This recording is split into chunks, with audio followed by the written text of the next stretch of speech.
સ્વાગત છે। હું છું રેખા માલકાની અને જોઈએ આજના સમાચાર। મોડાસા મહાજન મંડળ સંચાલિત અંતિમ ધામ ખાતે ગેસ આધારિત ભઠ્ઠીનો પ્રથમ વખત સફળ ઉપયોગ। મોડાસા મહાજન મંડળ દ્વારા વર્ષોથી શહેરના અંતિમ ધામનું સેવાભાવી અને સુચારુ સંચાલન કરવામાં આવી રહ્યું છે। આધુનિક સુવિધા અને પર્યાવરણના સંરક્ષણના હેતુથી અંતિમ ધામ ખાતે સ્થાપિત કરવામાં આવેલી ગેસ આધારિત ભઠ્ઠીનો આજે પ્રથમ વખત સફળતાપૂર્વક ઉપયોગ કરવામાં આવ્યો હતો। આ ગેસ આધારિત ભઠ્ઠીના ઉપયોગથી લાકડાનો વપરાશ ઘટશે, ધુમાડા અને વાયુ પ્રદૂષણમાં ઘટાડો થશે અને અંતિમ સંસ્કારની પ્રક્રિયા વધુ સ્વચ્છ, ઝડપી અને પર્યાવરણ મૈત્રી બનશે।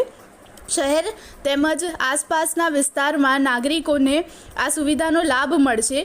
મોડાસા મહાજન મંડળના પ્રમુખ શ્રી જયેશભાઈ દોશીએ જણાવ્યું હતું કે મહાજન મંડળ સમાજને સમયાનુકૂળ અને ઉત્તમ સેવા ઉપલબ્ધ કરાવવા સતત કાર્યરત છે। ગેસ આધારિત ભઠ્ઠીનો પ્રારંભ તે દિશામાં એક મહત્વપૂર્ણ પગલું છે। મહાજનના આ હોદ્દેદારોએ જણાવ્યું હતું કે અંતિમ ધામના આધુનિકીકરણ માટે મહાજન મંડળ સતત પ્રયત્નશીલ છે અને ભવિષ્યમાં પણ વધુ જન ઉપયોગી સુવિધાઓ ઉપલબ્ધ કરાવવામાં આવશે।